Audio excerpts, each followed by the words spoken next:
No one in the history of chess plays like Magnus Carlsen. You're gonna see what I mean in this game.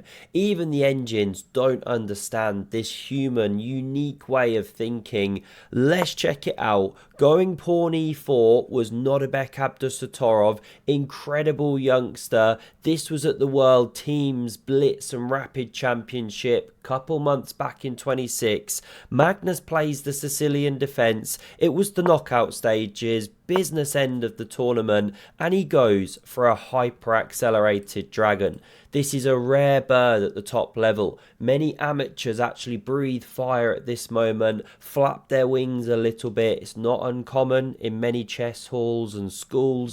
Magnus doesn't do it in this game. We do understand. Arbiter wants silence, and now here comes the bishop. Normally they say knights before bishops, but Magnus is mixing it up. That one's defended. If you want to learn your opening principles, by the way, and foundational chess principles, do use Lotus Chess. I bang on about it because it's so good. Openings, end games, and the new foundations piece, which you can now use to learn chess for the first time. Show it to your kids, your grandkids, a loved one. Honestly, such an intuitive way to learn. I've been using it with my 7-year-old son. He loves it. Do give it a whirl. Links in the description. Completely free to get started. Here come the knights into the game, and the bishop takes up the aggressive outpost. How's Magnus going to fight back against this ominous central control? Well, he starts with queen a5. So you don't normally bring your queen out too early, but here there's a real purpose. Pinning the knight on c3, preparing to win a pawn. Can't quite push, square's covered. If you take, well, you kind of help in the black structure. Let's not go there. Castles was played. Magnus does the same. Lovely little fist bump between the players. Exploded out at the board, as is the etiquette when both people get the king to safety. And the bishop backs up here. Prophylactic. You don't want loose pieces. Pawn d6. h3 takes control of g4 and i4. Don't sleep on that one. Bishop d7. Both players have got their bits out. It's what you do at the board. And f4. Nodebek now roars like a mighty chess lion. It's just such a boss move. Rook's behind it. Magnus appreciates, and he now takes on d4. Why is he helping activate his opponent's bishop? Well, he can now activate his own. Potato, potato. Queen d3 covers the pawn. Very logical from both players. And now, Magnus, how does he proceed? Middle game plans.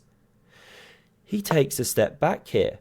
Offers the exchange of the bishops. Surely this is going to help the white attack. These pawns start to look really scary. Well, after rook ae1, Magnus flicks in a check. King h2, and he just calmly goes rook a c8, coming onto the half open file, and he's saying, come at me, bro. And it's really interesting. If you push f5, you always give this monster e5 square. If you push e5, let's not go there. Happens in the game. If you hop with the knight, what's happening there? Well, you can actually play this one and skewer.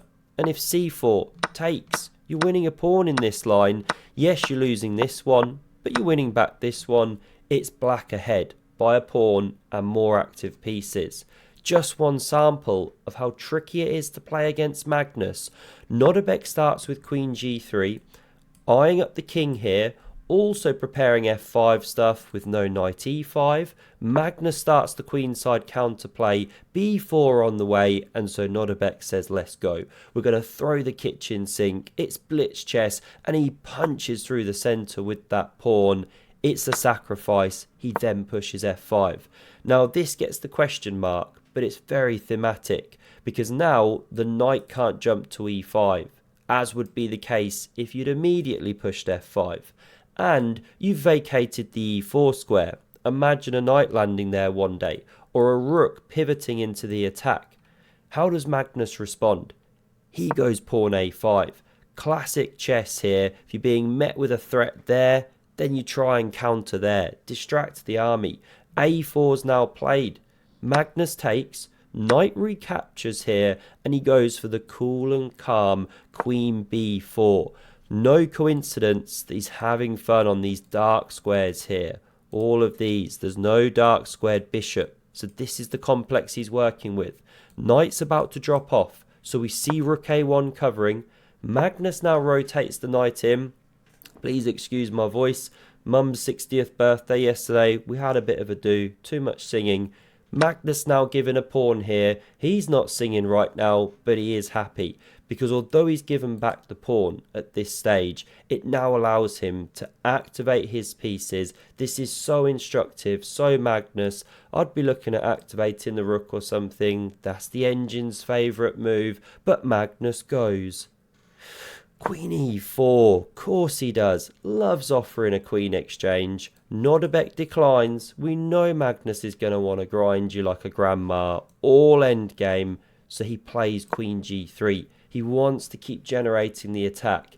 And now the most Magnus kind of move ever is on the way. We get queen f2. Queen e5 check. Stepping back with the king is actually best. But I guess this wasn't looking very desirable. Maybe then you win the pawn. So we saw pawn g3 instead. And now Magnus. Does he bring a rook to the d-file? Looking really natural. Trying to fight for something down here. No, he doesn't. This is where he thinks in the most unique, creative way here. Even engines don't come up with these ideas because it's not their top lines. What does he do? He plays pawn takes on g5. Sorry, f5. Mixing my squares up. And it's just such a cool move. Because you've mangled your own structure. Only a mother could love this one. You've opened your own king. What is that all about? But Magnus has seen that this can be used to potentially pry open the position. And white can't take it, or black mates here. This is the big point. Bishop, queen, knight, all contributing. Let's back it up here. We saw knight b6 hitting the rook. Saved itself. Knight rotating again. Queen now on prise. She saves herself. That gets the question mark. Not too sure why. It still looks good. Stays on the pawn. Queen e3 is the strongest here. You threaten checks and also you open the rook. But very understandably, Nodebek munches on this pawn. He makes a little gobble gobble sound. Very, very nice etiquette. And he threatens to now win the f5 pawn.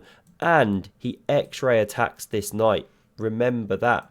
How does Magnus fight back? He could go e6. He instead activates the bishop.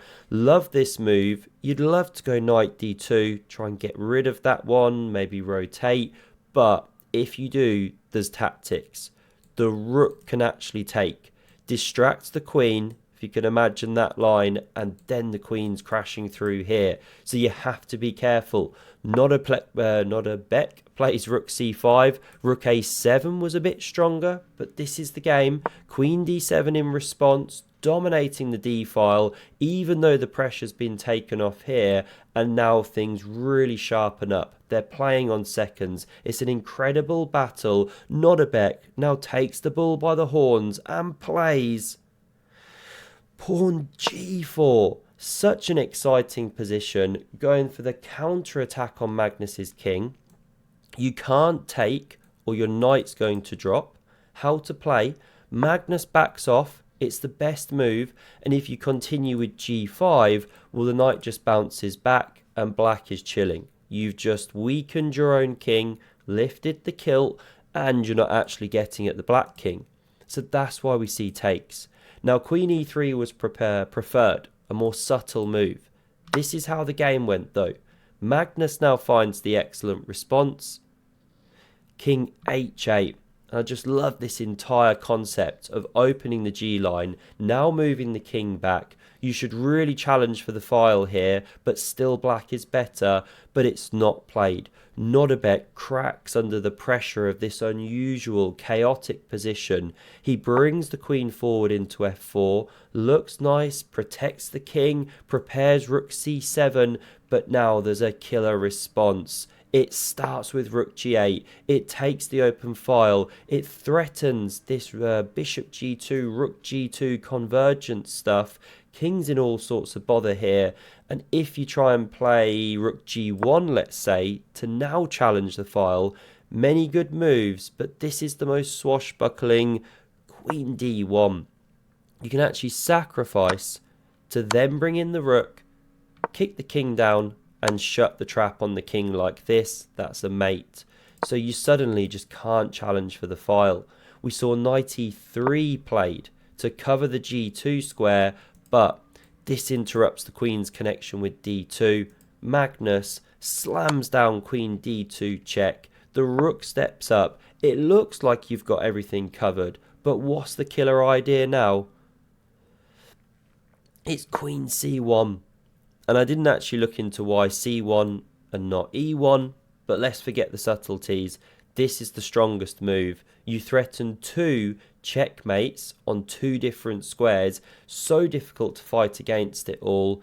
Knight g4 was played as the top move to stave off mate for the longest, but you're getting mated.